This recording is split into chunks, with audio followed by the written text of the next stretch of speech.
Yo, what's up mga ka-gamer dad? Nandito na naman tayo. Welcome back to another episode of Dota 2 Dad, where we talk parenting, marriage, and gaming ng walang cheat codes. Ako si Papi EL or Eric. Gamer pa rin ngayon. Nag-iba lang, naging tatay lang. At minsan madalas tagahugas ng plato, tagahugas ng puwet ng bata.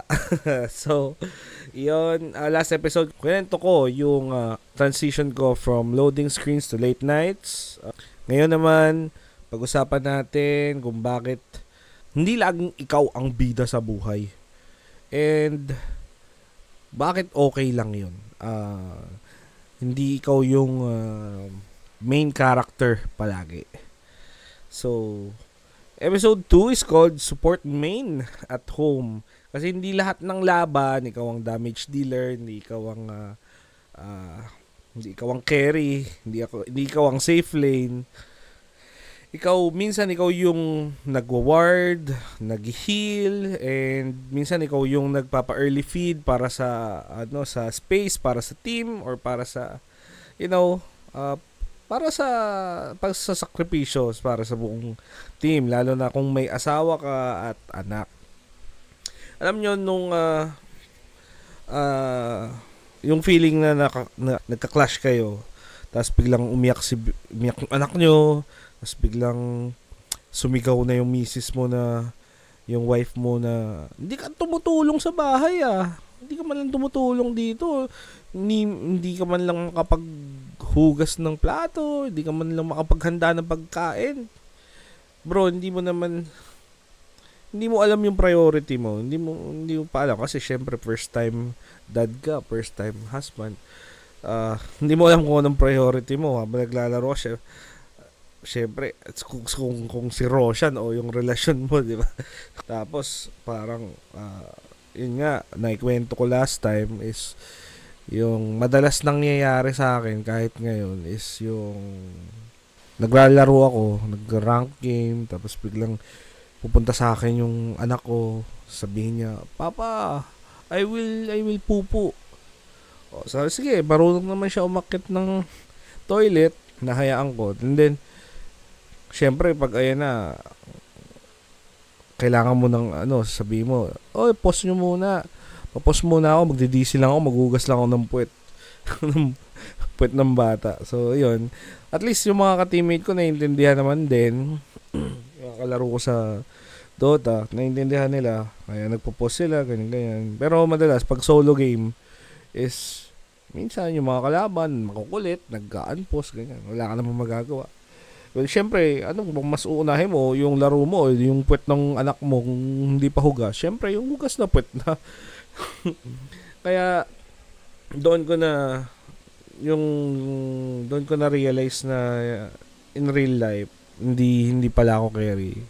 Hindi pala ako safe lane, hindi pala ako off lane. Isa pala akong support. Pero, syempre, dapat proud pa rin ako noon. Kasi, kahit na support ako yung early game carry yun pag gano'n yung support. Kaya nga, yun yung nangaharas sa mga kalaban, para hindi makaporma yung safe lane or off lane ng iba, di ba? So, ganun. Yun, tapos, sa Dota, ang support kasi, syempre, alam naman natin ang support, di ba? Is hindi lang siya taga-ward, hindi lang siya yung nagsisave or nagsiset up ng vision. Sila din yung nagsasacrifice ng item para gumanda yung laro ng team. So, ganun din sa bahay, ganun din sa buhay. Yung simpleng pag-ayos ng gamit ng anak mo, pag-alalay sa asawa mo after a long day, para ka na ring nag-voodoo restoration ni witch doctor sa safe lane carry mo, 'di ba? Or ano pa bang may mga heal, Omni or Enchantress, 'di ba? Mga ganun.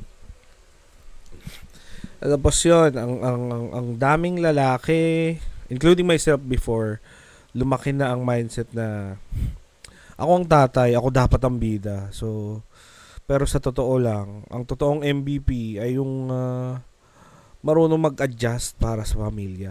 Siyempre, hindi yung safe lane ka, tapos siyempre tumatanda ka na, medyo bumabagal na yung ano bang tawag doon? Bumabagal na yung eye-hand coordination mo, or yung ano bang tawag doon?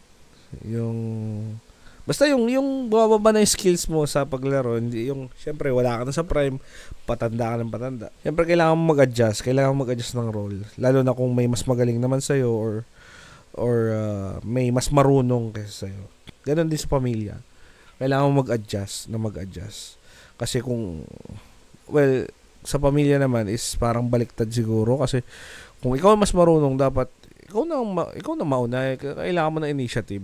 Ikaw dapat mag-initiate. Reality check naman is parang kung iniisip mong pagiging lalaki, pagiging in control palagi, yung patriarchy kung tawagin, or yung pagiging ano bang tawag natin dito, masculine,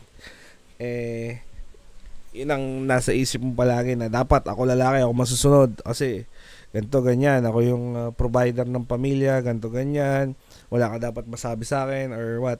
Kailangan dapat feeling mo in control ka palagi. Siguro kailangan mong mag-patch update, kailangan mong update mo. Hindi naman kasi yan Dota nga nag-update di ba? So sa parenting, walang walang solo queue. Walang solo queuing dito. Laging team 5v5, or kumbaga 2v2. Lagi kang may kaduo or ka-party. Laging team game ang Dota. Hindi pwede solo rank dito. Hindi pwede yung solo rank ka, mute all mo. Hindi pwede yon. Hindi yun kabaliktaran ng pagiging parenting yon. Natutunan ko yon sa isa kong tropa na kumbaga tawagin natin siyang star player ng Kalamba, pro player ng Kalamba. Para daw tumaas MMR mo, kailangan pag magsasolo ka, gamit ka lang isang hero, tapos matic, before the game mag-mute all ka, focus ka lang mid. Kung mid ka, yun, mas okay daw kung mid ka, focus ka lang doon sa lane mo, mute all mo, basta alam mo kung galawan mo, okay na yun. Pero sa tingin ko, hindi mo pwedeng i-apply sa parenting yon and sa marriage life mo, kasi hindi pwedeng hindi pwedeng i-mute yung asawa mo. Kasi syempre kahit na dadadayan, sasalita ng kung ano-ano, hindi mo siya pwedeng i-mute kasi kailangan mo rin siyang pakinggan. Kumbaga siguro yung mga magagandang bagay na sasabihin niya or maayos na bagay, hindi naman lahat masama. Syempre tatanggapin mo nang tatanggapin. Okay lang naman yun Okay lang na minsan mas marunong yung asawa mo kaysa sa'yo.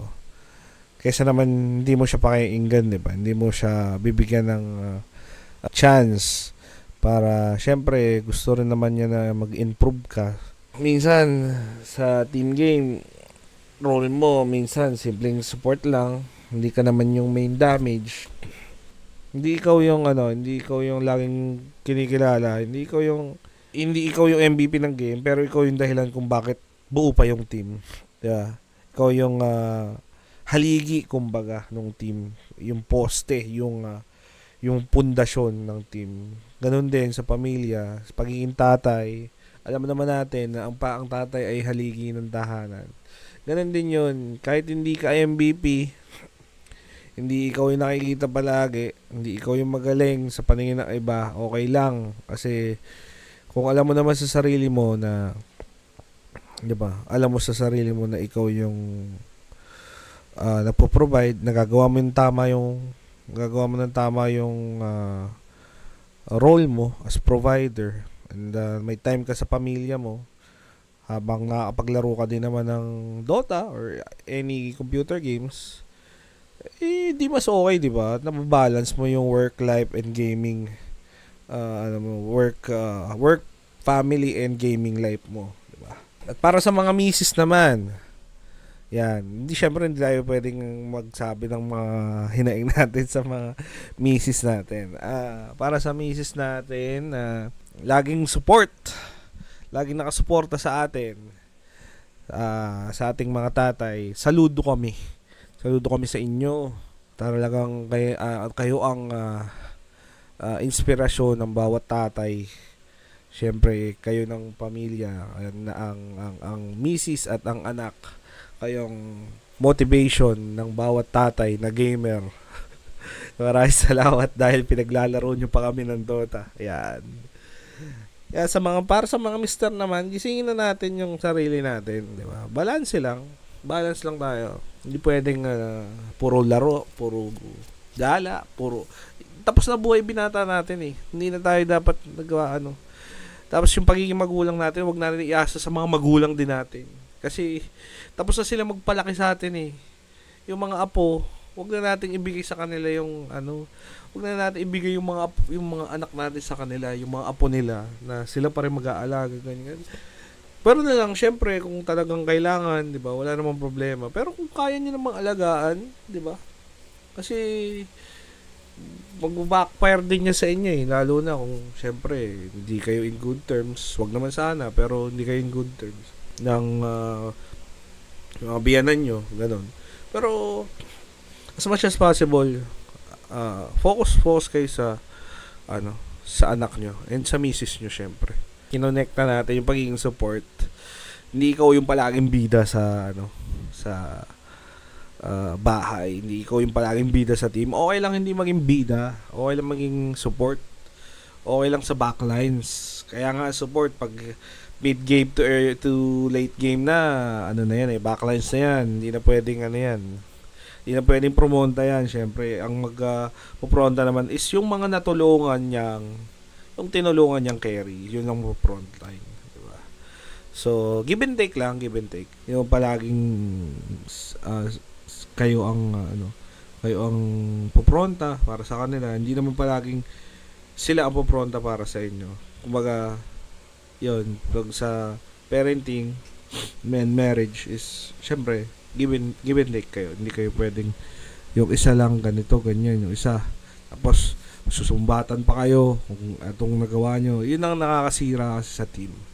So, dapat, syempre, kinilala nyo din dapat muna yung inyong asawa, syempre, 'di ba? Na bago kayo magpakasal, hindi yung dapat alam nyo ang ugali ng isa't isa para kayo na lang mag-adjust. Kasi mag-a-adjust din naman asawa nyo eh kapag nakita nyo lang nag-a-adjust ka. So mag-a-adjust din yan sa inyo. So, eto mga tips and takeaways ng ating programa Dota 2 Dad. So, may mga nagtanong na sa akin, may mga kala mo talaga nagtanong maayos eh, pero maayos naman yung tanong. Paano ba maging better support sa bahay? Ito ang 3 practical tips ko. 3 tips and tricks ko. Gamer edition yan. Gamer Dad edition. Una, sa game 'di ba, kunyari support ka nga, 'di ba? Di mo na kailangang sabihan pa para i-save mo yung kakampi mo. 'Di ba? Kung nakikita mo ng pulahan na, nakita mo malapit nang mamatay yung carry mo, grave mo na, shallow grave mo, huwag mo nang tipirin. Huwag mo nang i-last second. Mahirap kasi yung i-last second. 'Di ba? Ganun din sa bahay. Kung alam mong pagod si misis, yung wife mo, magkusa ka na. Diyos ko naman, para ka namang ay nako. Ayan, offer help. Yan, isang malaking offer help. Tulungan mo na bago pa siya sumabog, bago pa mapuno ang salop. Kasi pag napuno ang salop, yari ka. Baka hindi ka makapaglaro. Ewan ko lang sa'yo, hindi ka na makapaglaro, hindi ka pa makalabas ng bahay. Pangalawa is yung check mo yung always check your team's health and mana bar, yung mana niya. Kung i-compare natin sa game and yung pagiging better support sa bahay, lagi mong bantayan yung syempre lagi mong parang tignan or bantayan, lagi mong kamustahin yung energy. Kung lagi mong kamustahin yung misis mo. Kamusta siya? Bantayan mo palagi yung energy ng misis mo. Kung nakikita mo na lowbat na, palowbat na or maano na yung mana bar niya, mahina na or maliit na. Kung lowbat na siya, 'di ba? Ikaw ang mag-charge, i-recharge mo. Kumuha ka ng third skill ni Rylai. Ha? Ang tawag doon, yung passive. I-arcane ng boots mo na. 'Di ba? Para syempre gumanda pa rin ang mood ng misis mo. Tapos pangatlo is celebrate nyo yung mga maliliit na panalo nyo sa buhay. Sa parenting kasi wala namang big clash eh. Walang ganun. Walang yung clash na 5v5 ganun. Pero kung kunyari napatulog mo yung anak mo or naayos mo yung dinner o kaya naiwan kayong dalawa ng anak mo throughout the day, na hinayaan mo yung asawa mo na maglagwatcha muna or pumasyal pa siya, makipagkita sa friends niya, 'di ba? Na alagaan mo all throughout the day, na alagaan mo yung anak mo, maganda hindi kayo nag-away ng anak mo or gano'n. I-celebrate nyo kasi matutuwa din yung syempre ando na yun na-recharge na si Mrs. kasi nagkita sila ng mga friends niya, nakapasyal siya, nagawa mo yung role mo as a parent, as a father, na naalagaan mo yung anak mo, na wala yung asawa mo, 'di ba? Hindi ka umaasa sa misis mo kung anong gagawin, hindi nag-aalala yung misis mo kung anong nangyari sa inyo, nag-update ka, 'di ba? Tapos ang maganda pa niyan, napatulog mo, 'di ba? Napatulog mo yung anak mo ng tanghali.